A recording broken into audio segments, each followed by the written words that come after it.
What's up, YouTube? I'm Mike, and today I am back with another video. I've got my Trenbolone shirt on, so that means we're going to be talking about Trenbolone. Today is going to be my 3-month update video on Trenbolone and Xanax. This is probably going to be the last video that I make on this topic.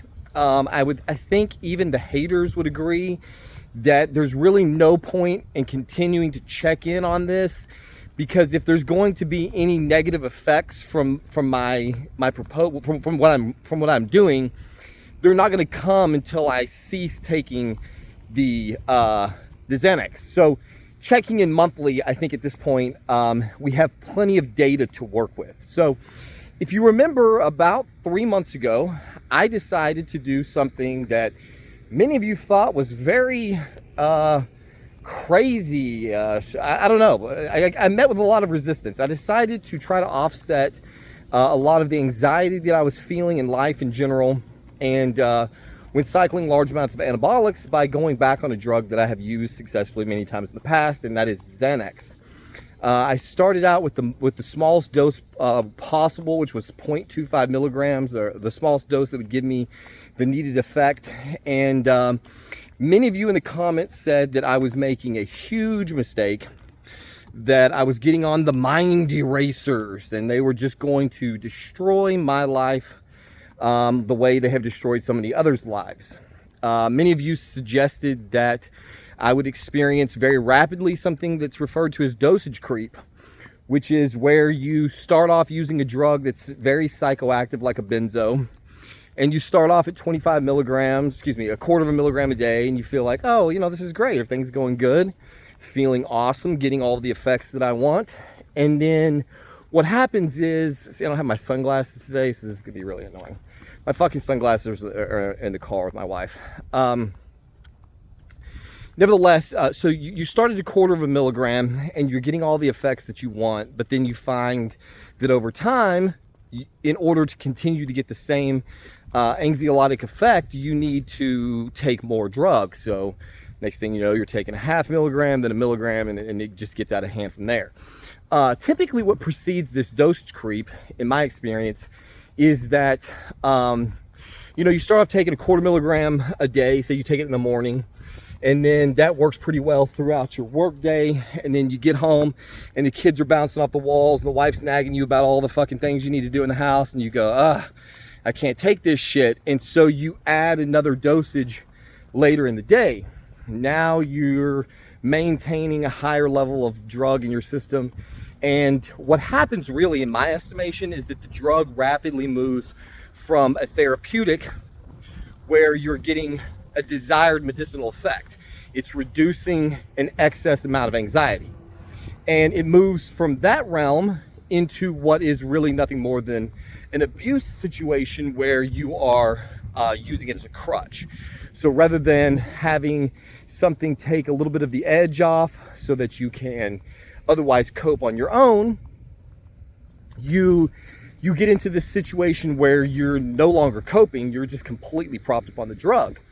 And when that happens, that's when you see the majority of the dosage creep. Because in order to have the drug do all the work for you, you're going to have to continuously take more. So currently I'm taking 500 milligrams of Test E per week. I am taking 100 milligrams of Trenbolone E per week. And I am taking 0.35 milligrams of Xanax a week. Those doses have all been stable for almost right at 2 months now. I have had, so my dosage creep went from a quarter of a milligram, 0.25 milligrams, up to 0.35 milligrams in what is now a 90-day period. And I'm still only taking the drug once per day. So being that I am a drug addict, and many of you thought that this was going to be a total disaster, I am very familiar with drug addicty kind of behaviors. And by behavior, what I really mean is thoughts. One of the things that drug addicts experience when they're in the throes of an addiction is that their brain is their worst enemy. So you take a drug, let's say for example Xanax. If you are prone to being addicted to Xanax, you will likely find that you take 1/4 milligram, and as I said before, at some point in your day, your brain starts talking to you, starts saying to you, you know, not feeling as good as you were earlier in the day. Your anxiety's kind of getting up. You're feeling a bit uncomfortable. Maybe if you took a little bit more, you'd feel better. It's literally like a voice in the back of your head, and it nags you, and it tells you things like take more drug. If you are struggling to abstain from a drug, in my experience, you know, it's just like you have these invasive thoughts, you know, like when I was taking speed, you know, I'd be clean for a while and everything would be fine and just living life. And then it's like out of nowhere, you just start thinking about it for like no reason. You just start thinking about, man, sure was fun when I was high that time. Just did all these things, felt so good, stayed up for a couple days, partying, living life, you know. And next thing you know, the voices start winning, and then you're out there pursuing the drug. So one of the things that I find interesting about my current usage of Xanax is that I usually take it, if I remember, I usually take it around 11:30 in the evening. And that allows the drug, you know, it takes about an hour to reach peak serum concentration. And so depending on what else I'm doing, it does one of two things for me. One, it puts me in a nice, relaxed state of mind for the time that I spend alone with my wife, which has the effect of not letting all of the strains and stresses of the day that have built up in me overflow on her. Because that can happen, you know, we're stressing about the kids, we're stressing about the mortgage, we're stressing about, did we make a good decision, you know, doing all this traveling, spending money the way we've been spending it. There's various things that can start to build up in your mind, and then you try to enjoy some downtime with your wife, and you just can't transition from all of these worries. And so when I take the Xanax around about 11:30, it's kicked in by the time we're spending our time. So it's a nice, easy, it puts a nice end on the evening. What I've noticed is that routinely, I forget. I've had a number of occasions where it was 1:30, 2:30 in the morning before I suddenly go, oh my God, I didn't take my Xanax. This is exactly the opposite of what you see happening in the mind of an addict. Typically, you see the reverse. You're taking the drug around 11:30 every day, and then by 9:30 or 10:30, those voices start talking to you, and you're like, man, can't wait till 11:30. Can't wait till I get that Xanax in my system. And sometimes that causes you to go, well, I'll take it at 11 and 10. And then it just starts moving up. And that, again, is what leads to a lot of what they call the dosage creep. So you can see just in the patterns of thought how a drug is reacting with a person. And when you are routinely forgetting to take it, this is a strong indicator that this drug is not triggering the addiction pathways in your brain. It's not talking to you. And so I think that that's the biggest reason, again, why I'm not having any problems regulating this. I don't have that nagging desire to use more. The times that I've had a really bad day and I just wanted to check out, and there have been some, I've admitted that in previous videos, and I took more than was necessary. We got some bad news that we're still working through when we were traveling. And man, I spiraled the fuck out of control. I knew I was going to be up all night stressing and straining and worrying. I took 1 milligram. Knocked me out. And so the next day I was hungover bad, you know, like I slept way in, and I was feeling really tired and lethargic and just sedated. I just felt sedated the majority of the day. And so it was not enjoyable. It's not something that I want to do again. And that too makes it easier to resist. So that day, rather than taking 0.35 at night, I lowered my dose to 0.20 because I knew that the half-life was such that having had taken 1 milligram the night before, there was still more than half a milligram was about 0.5 milligram in my system probably by the time I took my next dose. I probably could have skipped the dose altogether, but I didn't want to play games with that, so I lowered the dose and then I got back on my dosing protocol. So this, I think, hopefully, what I'm saying is the last need for a video on this topic. There have just been 0 examples of anything that even remotely resembles abusing a drug. Quite opposite, in fact. So, since there are no abuse concerns, the positives are that my anxiety is gone. The vast majority of the negative side effects that I experience on Trenbolone, especially Trenbolone, but on high levels of androgens in general, are gone. And so some might worry, well, you know, what if you're, I worried this, what if some of that anxiety or whatever is causing that anxiety is necessary for the Trenbolone to do its work? And so you've sort of circumvented its activity by inserting this GABA agonist, and now you're not going to get the same effects that you were hoping. Which brings me to my second point of this video, and that is that for the 3rd time in my life ever, 2 days ago, I broke the 200-pound mark.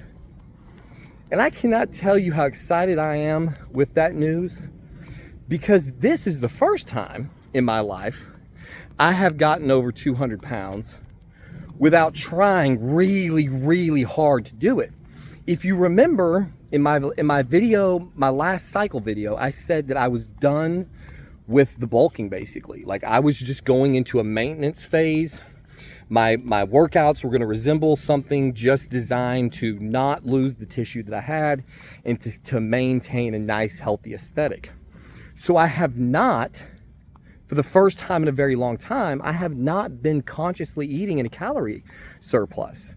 I've just kind of been eating what I want to eat. I've been, again, making sure to get my macros down. And, you know, I've made some videos about my diet, talking about the crazy diet that I eat. And since I've been home, which is going on 2 weeks now, I've gained 7 pounds and I'm up over 200 for the 3rd time in life, this time without even trying. This is the first time in life that I am over 200 pounds with 6 visible abs. So I don't know what to blame that on. I don't know whether stopping worrying about it and just kind of doing everything intuitively ended up being the name of the game. I don't know if it was caused by the fact that I'm on less anabolics, and so my resting pulse has gone down substantially, and so I'm burning fewer calories at rest, and so maybe that's offsetting. It's making it easier to get the necessary calories to stay in a surplus. It could be that combined with the fact that instead of training 5 days a week, 2 hours a day, I'm training 3 to 4 days a week at about an hour to an hour and a half a day. So I'm burning fewer calories in the gym. I'm burning fewer calories at rest. And I'm growing for the first time in a very long time. So as it stands today, last night I was right at 200. With 6 fully visible abs. Now, admittedly, it's not as diced and cut. I mean, I definitely have more body fat than I did at 193, maybe.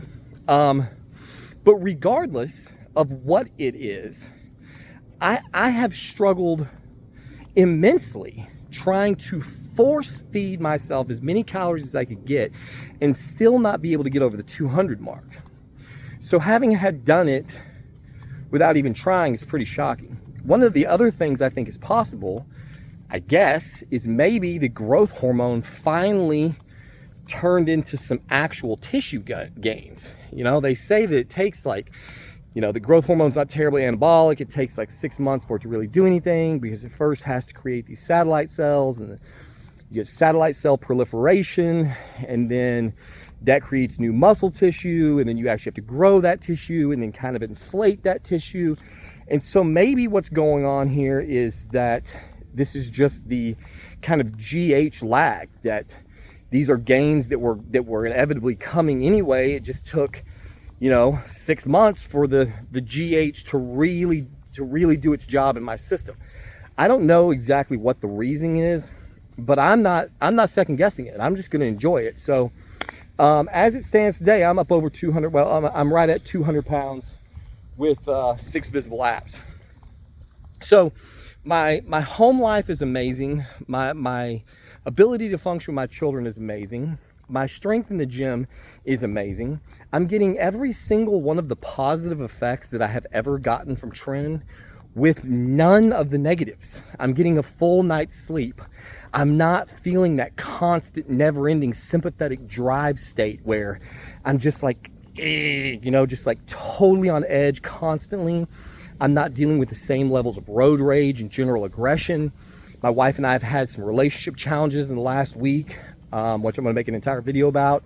She's been having some hormonal issues of her own, and that's bled over onto me. And so we've had a couple of little spats, you know, just kind of like little arguing around the house that in the past very likely could have led to full-blown meltdowns where I'm on the camera ranting about another divorce or, you know, just losing my mind.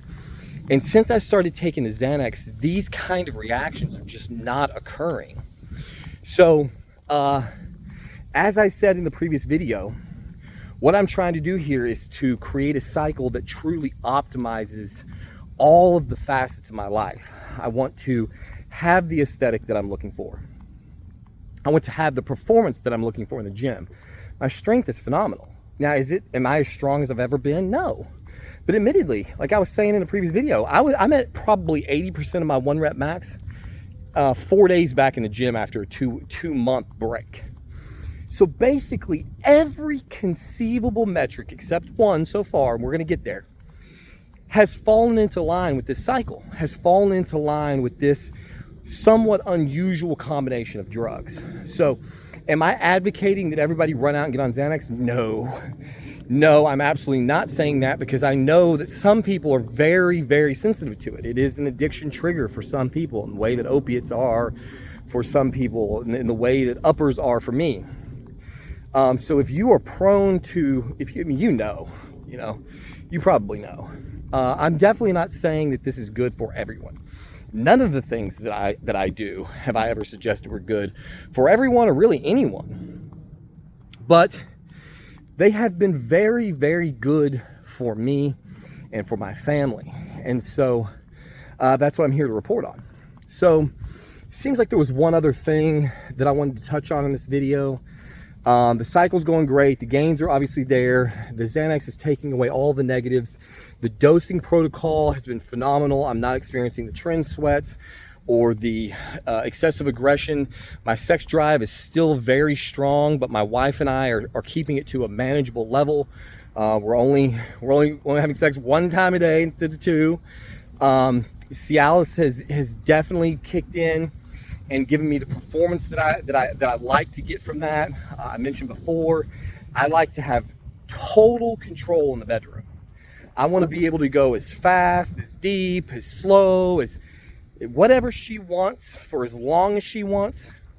I want to be able to do that without feeling like I'm gonna lose control too early. And with 5 milligrams of Cialis a day, I can basically do whatever, whatever she wants me to do. And worst case scenario, I'll get a moment where I'll be like, oh, okay, let me take a pause for a minute. Why don't you grind? Why don't you do your thing for a minute? Let me just pause for a second, get under control again, and then it's off and popping. So it has created a scenario where I have 98% control to just do whatever I want to do, and then when she's ready for me to finish, bang, I'm on command like a porn star. So you could call this the porn star steroid cycle. I've got the aesthetic, I've got the drive, I've got the performance, I've got the desire, I've got the staying power and the stamina. With cabergoline going in the system, I could go back to back if I wanted to. I definitely want it The next morning, it's probably going to start happening 2 times a day again. Like I said, she's got some hormonal problems that she's working through. She's at the doctor, or she's at the pharmacy right now picking up a ridiculously expensive prescription that we're going to try for about a month. And if that doesn't work, here is the final piece of news for this video. The drug that my wife has been prescribed is called norethindrone. This is supposed to cause her to stop having periods because her periods are destroying our marriage. It's not so much her periods, it's her PMDD, premenstrual dysphoric disorder, which is basically PMS on steroids. It has been destroying our marriage for many years. We were trying to find a doctor who would just take all of her organs out. I'm talking hysterectomy with oophorectomy, get the cervix out of there, get the uterus out of there, get the fucking get everything out of there. Leave the vagina, get everything else out of there, and let me take over her hormone optimization so that her body's making 0 hormones and we can put in exactly how much estrogen and testosterone and pregnenolone and DHEA sulfate. We can manage exactly how many of these things we want and dial it in so that she's not a zombie for fucking half the month and the love of my life for the other half. And the doctors just do not want to do this surgery. So instead, they have prescribed her norethindrone, which, as Derek has made an entire video about, is basically fucking nandrolone. They have given my wife Deca. They've given her a 19 nortestosterone derivative that is going to shut her down, stop her periods, and hopefully stop all of this PMS bullshit. During the process of researching these drugs that they're giving her, I had an epiphany. Norethindrone is a derivative of 19, its parent drug is 19 nortestosterone, better known as nandrolone. Some of you probably know where this is getting ready to go. There's another drug in that class, and me and that particular drug are like brothers from another mother. This particular drug that I'm talking about is very progestogenic, which is the activity that she wants. Norethindrone activates the progesterone receiver, which causes her body to stop producing hormones and to stop having periods. So what she needs is a constant dose of a drug, which apparently is very similar to 19 nortestosterone, that acts on the progesterone receiver and shuts down her hypothalamic pituitary gonadal axis. Although in this case, I think it might be ovarian axis. And so one of the problems with taking pills, birth control for girls, is that birth control tends to drive up your SHBG levels. And when your SHBG level goes up, sex hormone binding globulin binds to the little bit of testosterone they have, flushes it out of the system, which is why girls who are on the birth control pill are cunty and bitchy and don't have any sex drive, because the pill is knocking out all their testosterone. The norethindrone is actually androgenic in and of itself because it's based on 19 nortestosterone, and so it kind of helps to offset that. But I thought, what if we had another drug? What if we had a drug that bound viciously to the androgen receptor and would give her a nice, chiseled, hard, lean look instead of that nasty, bloated look that she gets from estrogen? What if we had a drug that binds viciously to the androgen receptor and gave her a phenomenal aesthetic? And this one drug, instead of 2, if we had one drug that would also bind with a very high affinity to the progesterone receptor and would shut down her body's periods. So we have a great body, we have no periods, we have no PMDD, we have a lot of sex drive, probably some strength and aggression with very, very low androgenicity. If we could find this drug, it would be a goddamn miracle. And this drug, I believe, is Trenbolone. If this fucking bullshit that they're putting my wife through doesn't work, my wife will be starting a cycle of 2 milligrams of Trenbolone per week to find out if that amount of Tren is progestogenic enough to shut down her hypothalamic pituitary gonadal axis, while also agonizing enough of the androgen receptor to give her all of the performance benefits she wants, while being tissue selective enough. Because see, remember, Trenbolone does not convert to DHT. 5-alpha reductase does not work on Trenbolone. So she doesn't have to worry about any androgenicity from DHT, which is what's generally responsible for hair growth, clitoral enlargement, all kinds of other things. Now we know that Trenbolone still, despite the fact that it doesn't 5-alpha reduce, is very, very androgenic. But they wrote Trenbolone to women originally back in the day at a dose of 50 milligrams per week, which I think is fucking insane. But if my calculations are correct, and they usually fucking are, 2 milligrams of Trenbolone should produce the exact same amount of progesterone.